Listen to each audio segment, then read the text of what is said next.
मेरा नाम पीयूष कुमार सोनी है। वैसे तो भारत देश ने कई देशों को ज्ञान दिया है और ज्ञान की परंपरा यहाँ प्राचीन काल से रही है यहाँ पर जो, और कई देशों को ने बहुत सारा ज्ञान दिया है, इसलिए इसका नाम भारत पड़ा है। भा यानी ज्ञान और रथ यानी ज्ञान में रथ। और ज्ञान को देने की बहुत सारी अलग अलग परंपराएं रही यहाँ पर जो है। वेद है, पुराण है, ऐसी कई चीजें हमारे पास जिनके माध्यम से हमने ज्ञान को बांटा है, ज्ञान को दिया है।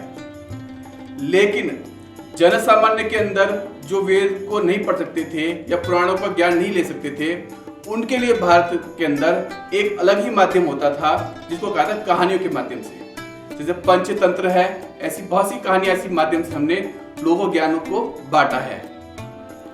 इसी क्रम में आगे बढ़ाते हुए है आज हम एक कहानी के माध्यम से हम कुछ सीखने का प्रयास करेंगे। भगवान बुद्ध को सब जानते हैं। एक बार भगवान बुद्ध देश का भ्रमण करते हुए किसी एक नदी किनारे पर रुके। वहां उन्होंने डेरा डाला और वहीं अपने जो है वहां पे व्याख्यान देना शुरू किया और कई दिनों तक वहां पे उनका व्याख्यान वहां पर चला। बुद्ध के प्रवचनों को सुनने के लिए बहुत से लोग वहां पर आया करते थे। उसमें से एक समीप के गांव से एक व्यक्ति भी वहां पर उनके प्रवचनों को सुनने आया करता था और रोज आता था। एक भी दिन उसने उन प्रवचनों को नहीं छोड़ा वहां पर जो है। एक दिन जब प्रवचन समाप्त हुआ और जब सब लोग चले गए तो व्यक्ति वहीं रुका और महात्मा बुद्ध से पूछा कि हे भगवान, हे महात्मा बुद्ध, मैं यहाँ रोज आपका प्रवचन सुनने आता हूँ। मैं अपने लोगों को छोड़ना चाहता हूँ और एक अच्छा व्यक्ति बनना चाहता हूँ, लेकिन मैं प्रतिदिन यहाँ पे सुनने आता हूँ, लेकिन मुझे अपने अंदर कोई परिवर्तन नहीं दिखाई देता है। तो भगवान बुद्ध मुस्कुराए और उन्होंने व्यक्ति के सर पे हाथ फेरा और पूछा कि तुम कहां से आते हो। तो व्यक्ति ने पूछा, मैं साथ के समीप में गांव है, पीपली नाम का गांव है, वहां से आता हूं।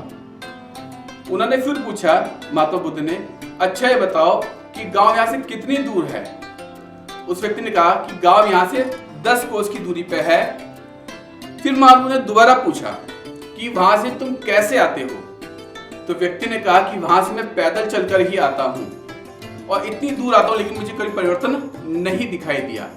तो महात्मा बुद्ध ने जो है उसकी बात को अनसुना कर दिया और फिर दोबारा एक प्रश्न पूछा वहां पे कि वहां गांव से कैसे आते हो और यहां से कैसे गांव जाते हो। तो कहते मैं पैदल ही आता हूं, जैसे मैंने बताया। तो कहते अगर तुम यहीं बैठे रहो, सोचो कि आप गांव चले गए तो क्या आप जा सकते हो। अगर इतनी ही कल्पना कर लो कि मैं गांव जाऊंगा यहां बैठे बैठे, तो क्या जा सकते हो। तो व्यक्ति ने कहा कि बिल्कुल ही संभव नहीं है, मुझे गांव जाने के लिए यहाँ से पैदल चलना ही पड़ेगा। मैं बैठे बैठे अपने गांव नहीं जा सकता हूँ। तो महात्मा बुद्ध ने कहा, यही तुम्हारे प्रश्नों का उत्तर है। तुम अपने गांव का रास्ता पता है, उसकी जानकारी भी है, परंतु इस जानकारी को तुमने व्यवहार में लाए बिना प्रयत्न किए तुम गांव नहीं जा सकते हो। ऐसे ही तुम यहाँ रोज जो प्रवचन सुनने आते हो, तुमने प्रवचन सुने, उस ज्ञान को ग्रहण किया, लेकिन जब तक अपने व्यवहार में उस चीज को नहीं उतारोगे, तुम एक सज्जन व्यक्ति, एक अच्छे इंसान नहीं बन सकते हो। तो यही आज की कहानी का शिक्षा है कि जब तक हमने बहुत सारा ज्ञान हम पढ़ लें, हम किताबें पढ़ लें, जितनी मर्जी पढ़ लें, जितना मर्जी ज्ञान ले लें, जब तक हम उसको अपने व्यवहार में नहीं उतारेंगे, हम कभी भी अच्छे व्यक्ति या सज्जन व्यक्ति नहीं बन सकते हैं। धन्यवाद।